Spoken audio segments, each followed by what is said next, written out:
সমকামিতা প্রমোট করে বিভিন্ন নাটক সিনেমা আমাদের দেশে তৈরি করা হচ্ছে। সম্প্রতি ঈদের একটি নাটকও এই বিষয়ে তৈরি করা হয়েছে। এটা নিয়ে ফেসবুকে সমালোচনা চলছে, বিষয়ে কিছু বলবেন?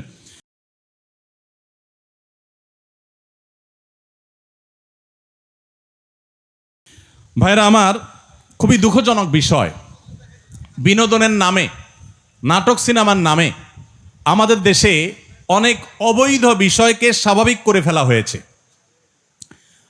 আজ থেকে 15-20 বছর আগেও, 30 বছর আর 25 বছর আগেও এই সমাজে কোনো একটা পুরুষ কোনো একটা নারী বিবাহ বহির্ভূত সম্পর্ক করাকে অত্যন্ত দোষণীয় মনে করা হতো, শহরে গ্রামে সর্বত্র। ঠিক না ঠিক? নাটক সিনেমার নামে, বিনোদনের নামে যেগুলো দেখে আপনারা হাসি পান, আনন্দ পাওয়ার চেষ্টা করেন, বিনোদন পাওয়ার চেষ্টা করেন, সময় কাটাবার চেষ্টা করেন, এগুলোর নাম দিয়ে, এগুলোর মোড়ক দিয়ে এই তথাকথিত বয়ফ্রেন্ড গার্লফ্রেন্ড কালচারকে প্রমোট এবং প্রতিষ্ঠা করা হয়েছে এই সমাজে। এখন আর কারো বয়ফ্রেন্ড আছে, কারো গার্লফ্রেন্ড আছে এটা বলতে এখন আর মুখেও বাধে না, অর্থাৎ লাজ লজ্জা শরমটাও উঠে শেষ হয়ে গেছে। এটা খুব ভয়ঙ্কর একটা ব্যাপার। অপরাধ করার পর অপরাধ বোধ থাকা, এটা খুব তুলনামূলকভাবে, ওইটার তুলনামূলকভাবে সহনীয়, এটাও মন্দ, কিন্তু ওইটার তুলনায় কম মন্দ।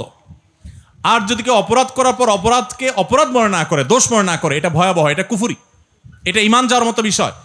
আমাদের সমাজে এই তথাকথিত নাটক সিনেমার নাম দিয়ে পশ্চিমারা সেই জায়গাগুলোতে কোটি কোটি টাকা ইনভেস্ট করে তথাকথিত আর্টিস্ট এবং শিল্পীদের কিনে নিয়ে তাদের দিয়ে বয়ফ্রেন্ড গার্লফ্রেন্ড কালচার প্রতিষ্ঠা করে জেনাকে সমাজে এস্টাবলিশড ইতিমধ্যে তারা করে ফেলেছে।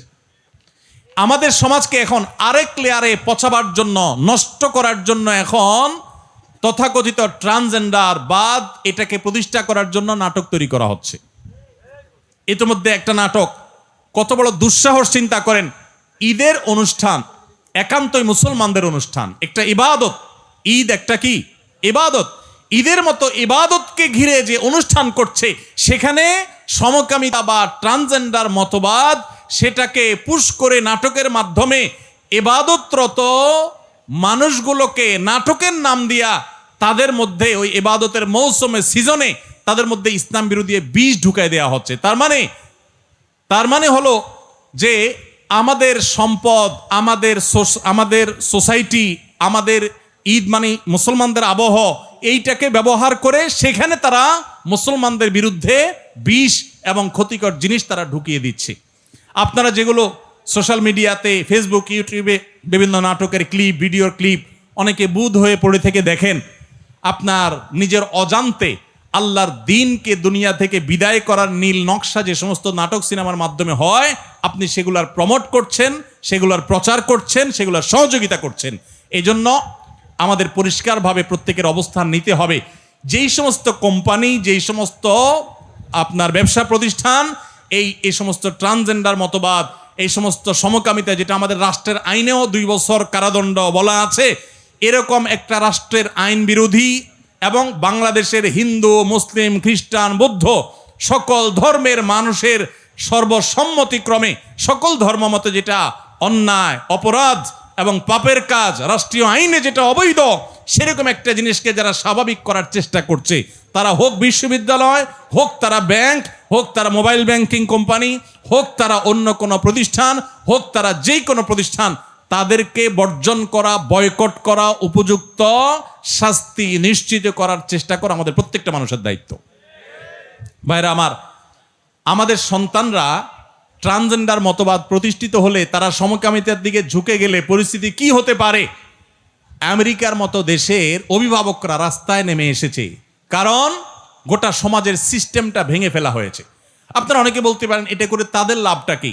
কোরআন খুলে দেখেন, কোরআন এমন এক অলৌকিক মহাগ্রন্থ, 5000 বছর পরে কি হবে কোরআন বলে গেছে, ইঙ্গিত দিয়ে গেছে।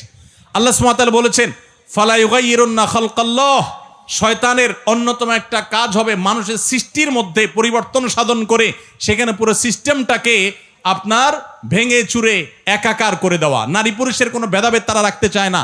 আপনারা জানেন বাংলাদেশে এখন অনেক ফরম তৈরি হচ্ছে, ছেলে মেয়ে পরিচয় রাখতে চায় না। শুরুতে শুরু হয়েছে ছেলে মেয়ে, আবার ট্রান্সজেন্ডার, একটা হলো তৃতীয় লিঙ্গ যেটাকে বলেন আপনারা, অর্থাৎ হিজড়া, সেটা তো একটা জিনিস, সৃষ্টিগত ব্যাপার, ওইটার ব্যাপারে তো কোনো ভিন্নমত নাই। তারা তো আল্লাহ সৃষ্টি, ওইরকমই তারা থাকবে, অথবা তাদের ট্রিটমেন্ট করে একটা পর্যায়ে তাদেরকে আনা যাবে, তাদের অধিকার সুসংরক্ষিত সাংবিধানিকভাবেও ধর্মীয়ভাবেও। কিন্তু তথাকথিত ট্রান্সজেন্ডার এবং এই ট্রান্সজেন্ডার উপরে ভর করে সমকামিতা সমাজে প্রতিষ্ঠা করার যে অপচেষ্টা, এইটার বিরুদ্ধে খোদ আমেরিকাতে অভিভাবকরা রাস্তায় নেমেছে। রাশিয়ার মতো দেশ, চায়নার মতো দেশ, তারা বলে দিয়েছে এটা সন্ত্রাসবাদ, অ্যাগ্রেসিভলি তারা এটা ঢুকাচ্ছে। অনেক গার্মেন্টস প্রতিষ্ঠানকে, মালিকদেরকে বাধ্য করা হচ্ছে, আপনি সমকামিতাকে সমর্থন করেন কিনা, তাহলে আপনাকে ফান্ড দেয়া হবে, আর না হলে দেয়া হবে না। তারা নারী পুরুষের পরিচয়কে একাকার করে দিয়ে এখানে যে বিশৃঙ্খল পরিস্থিতি তৈরি করতে চায়, আল্লাহ বলেছেন এটা শয়তানের এজেন্ডা। ফালা ইউগাইয়িরুন্না খালকাল্লাহ, আল্লাহর সৃষ্টি নারী এবং পুরুষ, এগুলোর মধ্যে পরিবর্তন সাধন করে এগুলোকে মেসাকার করে, একাকার করে, বিশৃঙ্খল করে ফেলা, এটা শয়তানি এজেন্ডা যেটা বাস্তবায়ন করছে।